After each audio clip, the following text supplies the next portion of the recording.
وہ کیسا منظر تھا جب حسین دولہا کی شکل اختیار کر گئے تھے۔ رسول اللہ صلی اللہ علیہ وسلم کا امامہ پہنا ہوا ہے اور جبہ مبارکہ حیدر کرار کا جو رسول کا عطا کیا ہوا ہے، جعفر طیار کا پٹا باندھا، اور امیر حمزہ رضی اللہ تعالیٰ عنہ کی تبرکات آپ کے ساتھ تھے، تلوار حیدر کرار کی ذوالفقار آپ کے ہاتھ میں تھی۔ یہ سارا منظر پورے خیمے کو رلا گیا، جیسے کوئی جوان شہزادہ دولہا بارات میں جاتا ہے خیمہ حسین سے۔ یہ پوری تیاریوں کے ساتھ حسین ابن علی نکل رہے تھے۔ مجھے وہ منظر یاد کر کے بڑا دکھ ہوتا ہے۔ آج ہم اپنے حجرے سے کبھی نکلتے ہیں تو پھر یاد آتی ہے، حسین تو خیمہ گاہ سے نکلے تھے قتل گاہ کی طرف، وہ بارگاہ مولا میں نکل رہے تھے۔ اسی اثنا میں حسین ابن علی رضی اللہ تعالیٰ عنہ کرم اللہ وجہہ الکریم باہر جانے کی تیاری میں ہیں۔ بیویوں کی ایک آہ نکلی، بی بی زینب نے کہا اور بی بی سکینہ نے کہا، سارے گھر کی عورتوں نے کہا، بابا بھیا آپ کس کے حوالے ہمیں چھوڑ جا رہے ہیں؟ حسین ابن علی نے پیچھے عورتوں کی طرف دیکھا، کہا میں تمہیں اللہ اور اس کے رسول کے حوالے کر جا رہا ہوں، سب خاموش ہو جاؤ، میرے بعد کوئی نوحہ نہیں کرنا، میرے بعد کوئی ماتم نہیں کرنا۔ اس کے بعد صبر کی تلقین کی، اور پھر آخری وصیت یہ تھی، خاندان نبوت کی بچیاں کبھی بے آبرو نہیں ہوتی، بے حجاب نہیں ہوتی، کسی کا پردہ ہٹنے نہ پائے، کسی کا حجاب سرکنے نہ پائے۔ ساری بیویوں نے سلام کیا۔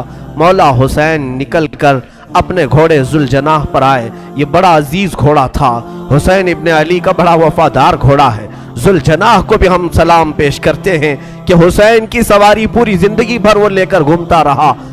ذوالجناح حسین ابن علی کی پیاس کی وجہ سے جب اسے پانی، حسین ابن علی کے بعد اس گھوڑے نے کبھی پانی نہیں پیا، زندہ تو رہا لیکن کبھی پانی کو منہ تک نہیں لگاتا تھا۔ وہ ذوالجناح سوار جس کو تیار کر کے خیمے کے باہر کھڑا کیا گیا ہے، مولا حسین جیسی گھوڑے پر بیٹھے، بیویوں کی ایک الوداعی آواز آئی کہ حسین جاؤ، خدا تمہارا بھلا کرے، اللہ تمہارا محافظ ہے۔ گھوڑے کو ایڑ لگائی مگر گھوڑا آگے نہیں بڑھتا تھا، گھوڑا آگے نہیں جاتا تھا۔ ذوالجناح کو مولا حسین نے کہا، اے ذوالجناح تو نے کبھی میری نافرمانی نہیں کی، آج تک تو نے میری کبھی حکم عدولی نہیں کی۔ تو گھوڑے کو پھر ایڑ لگائی اور اس کے کان پکڑ کر کے کھینچا، وقت بہت کم ہے حسین کے پاس، چل آگے بڑھ، چل آگے بڑھ، آج تو اپنے جوہر دکھا۔ مولا حسین پکارتے رہے، گھوڑا آگے نہیں بڑھتا رہا اور گھوڑا جھک کر کے اشارے سے پیروں کی طرف دکھا رہا تھا۔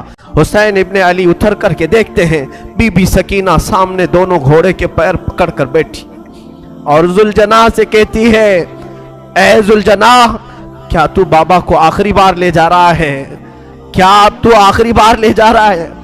ہمارے گھر کی تمام روشنیاں تو لے جا رہا ہے، ہمارے گھر کا سورج غروب کرنے لے جا رہا ہے۔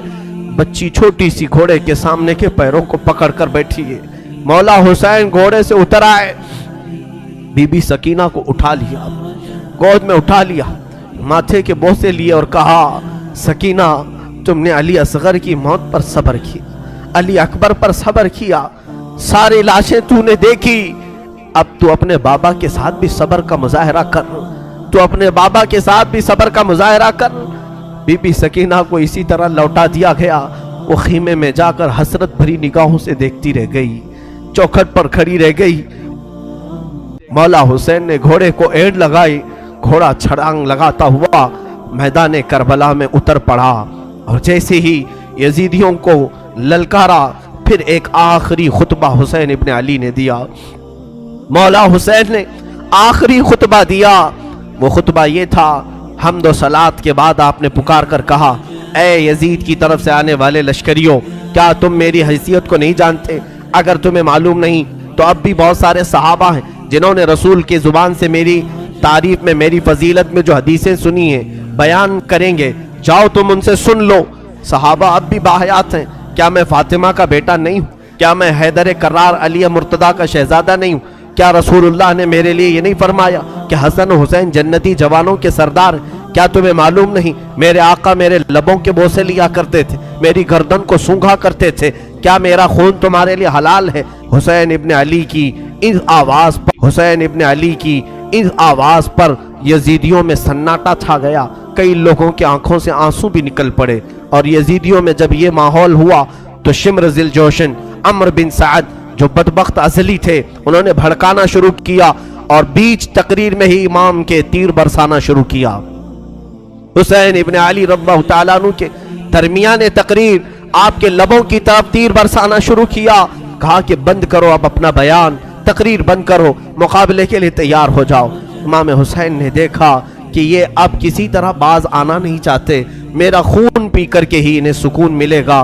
तो आपने फिर अपनी तलवार लहराई, जो सामने आता था उसे काटते चले गए, जो जिस तरह से आता था उसे कत्ल करते गए।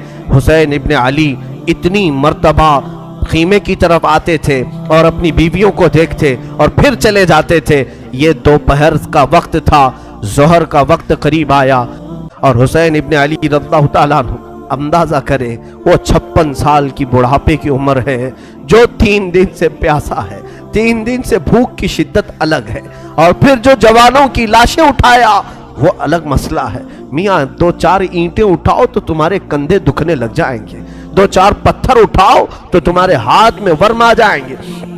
हमने देखा है। और तन्हा हुसैन रज़ियल्लाहु ताला अन्हु ने 1-2 नहीं तकरीबन 40 लाशें उठाई दिन भर में, 40 से ज्यादा लाशें उठाई, बच्चों की अलग, जवानों की अलग, बूढ़ों की अलग। उन लाशों को उठा करके वो बूढ़ा जिस्म क्या कमजोर नहीं हुआ होगा, प्यास अलग है, भूख अलग है, बीवियों का रोना अलग है, उन्हें बेबसी पर छोड़कर आना ये गम अलग है। हम तो बेहाल हो जाएंगे, हम तो गमों से मर जाएंगे। इसीलिए सब्र हुसैन पर मैं समझता हूँ दुनिया के कोई शख्स पहुंच नहीं सकता, उस इस्तिकामत पर कोई नहीं पहुंच सकता। हुसैन इब्न अली दोपहर के वक्त मौला हुसैन करबला के मैदान में घिर गए। तन्हा अली का लाल खारों में घिर गया, वो फातिमा का लाडला हजारों में घिर गया। अब हुसैन इब्न अली के मुतालिक जो मैंने शुरू में कहा था, फातिमा के लाडले का आखिरी दीदार है, फातिमा के लाडले का आखिरी दीदार है। हश्र का हंगामा बरपा है, मियाने अहले बैत, दरमियाने अहले बैत। रसूलुल्लाह के इस शहजादे ने फिर ललकारा, लोगों को ललकारते रहे और कत्ल का ये बाजार गर्म था। अम्र बिन साद ने कहा, हुसैन ने तन्हा 50 लोगों को मार दिया, तुम तन्हा हुसैन को क्यों नहीं मार पाते, तन्हा हुसैन को क्यों नहीं मार पाते। हुसैन इब्न अली रज़ियल्लाहु ताला अन्हु के मुतालिक एक रिवायत में ये भी बता दूं मेरे अजीजों, उस हालत में भी हुसैन इब्न अली ने सखावत का दरिया नहीं रोका था। आपकी शान ये थी कि अब्दुल्ला नाम का एक शख्स कूफा का रहने वाला, वो उस वक्त कूफा में नहीं था जब ये मारके सर हुए थे, वो 6 महीने कहीं तिजारत पर गया था, वापस आया तो उसने कूफा में देखा पूरा बाजार खाली है, घर खाली है। अपनी बेटियों से पूछा क्या हो गया, कूफा में सब दुकानें बंद हैं, सब घर में ताले लगे हुए। उसकी बेटी ने कहा, सुना है हाकिम वक्त के खिलाफ किसी शख्स ने बगावत की है और उस बागी का सर कुचलने के लिए पूरे कूफा वाले गए। अब्दुल्ला कहता है, मुझे मालूम नहीं था कौन सा बागी है, किसने बगावत की। और फिर उनकी बेटियों ने कहा, अब्बा जान आप भी घर में ना बैठे, इसलिए कि हाकिम कूफा इब्ने जियाद ने ऐलान किया है अगर कूफा में किसी घर में कोई जवान बाकी रहा और करबला नहीं गया तो हम उसको तलवार से छलनी कर देंगे, कत्ल कर देंगे। तो अब्दुल्ला कहता है, मुझे डर था, मेरी जान का भी खौफ था कि अगर यहाँ रहते हुए पकड़ा गया तो मारा जाऊंगा। कहा ठीक है, मैं भी जाता हूँ उस बागी के खिलाफ, उस बागी को मैं भी मुकाबला करके कत्ल कर सकता हूँ, देखूंगा। अपना घोड़ा लिया, तलवारें ली और निकलने लगा। बेटी ने कहा, बाबा जान बहुत सारा लश्कर गया है उस बागी को कत्ल करने के लिए, आप भी उस लश्कर में मिल जाएं। और सुना है जंग के बाद माले गनीमत हाथ आता है, माले गनीमत हाथ आता है, जो भी माल मिलता है वो फौजियों में बांटा जाता है। बाबा जान मुझे यमनी अकीक पत्थर बड़ा पसंद है, यमन का अकीक पत्थर बड़ा पसंद है, अगर वो माले गनीमत में मिल जाए तो लेते आ जाना। अब्दुल्ला अपनी बेटी को रुखसत करके आया। वो कहता है, दोपहर का वक्त था जब मैं करबला में पहुंचा, ये 10वीं मुहर्रम थी, मैंने देखा एक शख्स घोड़े पर बैठा है और उसके पीछे 40-50 लोग दौड़ रहे हैं, कोई इधर से आ रहा है, कोई उधर से आ रहा है। मैंने लोगों में से, कूफियों में से एक से पूछा कि एक ही आदमी है, तुमने कहा था बागियों की जमात है, एक ही आदमी है और 50-50 लोग उसके पीछे दौड़ रहे हैं। लोगों ने कहा हाँ वो तन्हा 50 पर भारी है, किसी के हाथ नहीं आ रहा, अकेला तो उसके सामने कोई जा ही नहीं सकता है। अब्दुल्ला ने कहा मैंने ये सुनकर कि अपना घोड़ा भी दौड़ा दिया कि चलो उस बागी को मैं भी देखता हूँ, अगर मेरी तलवार से वो कत्ल हो गया, अगर गिर गया तो इनाम और इकराम मुझे भी मिल जाएगा। घोड़ा दौड़ाते हुए वो आया, हुसैन इब्ने अली को तन्हा, ये यजीदी कुत्ते कभी इधर से दौड़ा रहे थे कभी उधर से दौड़ा रहे थे, तन्हा फातिमा का लाल तलवार लहराता हुआ और लोगों से मुकाबला करता हुआ मैदान करबला में सरगर्म है। अब्दुल्ला कहता है मैं पीछे घोड़े को दौड़ाता हुआ आया, मैं हुसैन इब्ने अली के घोड़े से सिर्फ 2 हाथ के फासले पर रह गया था। हुसैन इब्ने अली पीछे मुड़ते हैं और कहते अब्दुल्ला और करीब आ जा, अब्दुल्ला और करीब आ जा। मैं डर गया, ये कौन बागी है जो मेरा नाम भी जान रहा है, मेरा नाम जानता है। अब्दुल्ला कहता है मुझे थोड़ी सी जिस्म में कपकपाहट हो गई, खौफ सा हो गया कि ये मुझे जानता कैसे है, कहीं मेरे पहचान वाला तो नहीं। मैं और आगे बढ़ गया, जैसे ही मेरा घोड़ा उसके घोड़े के करीब लगाया, हुसैन इब्ने अली ने अपनी उंगली से अंगूठी निकाल करके कहा जा तेरी बेटी ने यमनी अकीक जो मांगा था उसे दे देना, इसमें नग जो लगा है वो यमनी अकीक का है, यमनी अकीक का नग लगा है। क्या तू अपने घर से निकल रहा था, तेरी बेटी ने अकीक नहीं मांगा था? अब्दुल्ला कहता है उसी दिन मुझे एहसास हुआ नबी क्या है, नबी के शहजादे क्या है, नबी का इल्म कहाँ होगा। मेरे अजीजों, हुसैन इब्ने अली ने उस दिन भी सखावत के दरिया को रोका नहीं, अपनी अंगूठी निकालकर जैसे ही अब्दुल्ला को दिया, उन्होंने अंगूठी जैसे लिया और सलाम किया, कहा मौला हुसैन अब अंगूठी लेकर जाने में क्या मजा है, मैं तो अपनी जान तुम्हारे कदमों पर निछावर करके जाऊंगा। यजीदियों से लड़ते लड़ते वो हजरत अब्दुल्ला भी वहीं करबला में शहीद हो गए, उनके हाथ में अंगूठी वैसी की वैसी रह गई। मौला हुसैन उस वक्त भी नवाजना नहीं छोड़ते हैं, अता करना नहीं छोड़ते हैं, इसीलिए ये सखावत का घराना है, ये सखी लोगों का घराना है। उस घराने में इनकी परवरिश हुई है जहां 5 दिन भूखे रहने के बाद भी अगर कोई फकीर आता तो उसे ये नवाज दिया करते थे, घर की सारी ग़िज़ाएं दे दिया करते थे। मौला हुसैन रज़ी अल्लाह ताला उन यजीदियों के जत्थे में ऐसे घिर गए थे। दोपहर का वक्त आया, अचानक आपको एहसास हुआ जुमा का दिन है, आज पूरी दुनिया में मेरे नाना का खुतबा पढ़ रहे होंगे लोग और जुमा की इमामतें हो रही होंगी। हुसैन यहाँ पर तन्हा है, जुमा की नमाज भी नहीं हो रही है, मुसाफिर पर जुमा नहीं है, लेकिन जुमा के वक्त का एहतराम तो करना ही चाहिए था। आपने उनसे कहा ऐ लोगों, हाँ मैं जानता हूँ मुसाफिर पर जुमा नहीं, क्या इस वक्त का एहतराम भी नहीं करोगे? जंग बंदी नहीं कर सकते, जंग थोड़ी देर के लिए रोक नहीं सकते कि इस वक्त का एहतराम बाकी रहे? इसी असना में आपने कहा 2 रकअत नमाज पढ़ने की इजाजत मिल जाए। अल्लाह अल्लाह, हुसैन तुम्हारे सजदों को सलाम।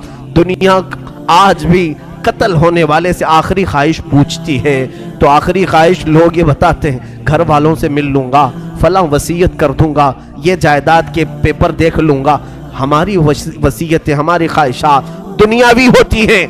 मौला हुसैन ने आखिर वक्त में अगर कोई तमन्ना की थी 2 रकात नमाज पढ़ने की, 2 रकात नमाज पढ़ने की। यजीदियों ने कहा क्या आप नमाज पढ़ लें? घोड़े से जुलजना से नीचे उतरे थे, मौला हुसैन रकात नमाज की बांध ली और बिल्कुल इत्मीनान और सुकून के साथ नमाज पढ़ते रहे। किसी का ख्याल नहीं किया, वो तलवारों की झनकार में भी खौफ नहीं था, कोई डर नहीं था। रुकू इत्मीनान से हो रहा है, सजदा इत्मीनान से हो रहा है। पहली रकात भी मुकम्मल हुई, दूसरी रकात में गए। अम्र बिन साद और शिम्र जिल जोशिन ने पुकार करके कहा ऐ जालिमों, अब क्या देखते हो, ये अच्छा मौका है, इस हुसैन का खात्मा कर दो, यहीं पर इसका काम तमाम कर दो। खोली बिन यजीद नाम का जालिम बदबख्त अजली करीब आया और सर इमाम हुसैन पर चढ़ गया। अल्लाह अल्लाह, लोगों ने ये तक लिखा है आपके जानू मुबारक पर जब सजदे में आदमी घुटने लगाता है तो एक शख्स ने उनकी रान पर पैर रखा, दूसरा घुटना हुसैन इब्ने अली की पीठ पर रखा, घुटना रख करके उनके ऊपर जोर दिया। मौला हुसैन की सर मुबारक जब सजदे में था, एक जालिम वहशी ने अपनी तलवार से आपकी जुल्फों को हटाया, जुल्फों को हटाया। آپ کی زلفیں چہرے کا حالہ بنائی ہوئی تھیں، سجدے میں گری ہوئی تھی۔ حسین ابن علی نے ان کی آہٹ پا کر کے بھی سجدے سے سر نہیں اٹھایا، سر کا امام کا سجدے ہی میں رہا۔ یقیناً امام نے سوچا ہوگا اب سر اٹھائے تو ظالموں کے لئے کیوں اٹھائے، وہ سر ہی بہتر ہے جو مولا کے حضور جھک جائے اور اسی اسنا میں مولا کے حضور پہنچ جائے۔ ایک ظالم نے آپ کی گردن پر تلوار رکھی اور زور سے کاٹ دیا۔ اس پیاسے امام کو بنا پانی کے، بنا کسی کھانے کے ذبح کر دیا گیا۔ وہ ذبح عظیم ہے۔ مولا حسین تیری شہادت پر لاکھوں سلام۔ انا للہ و انا الیہ راجعون۔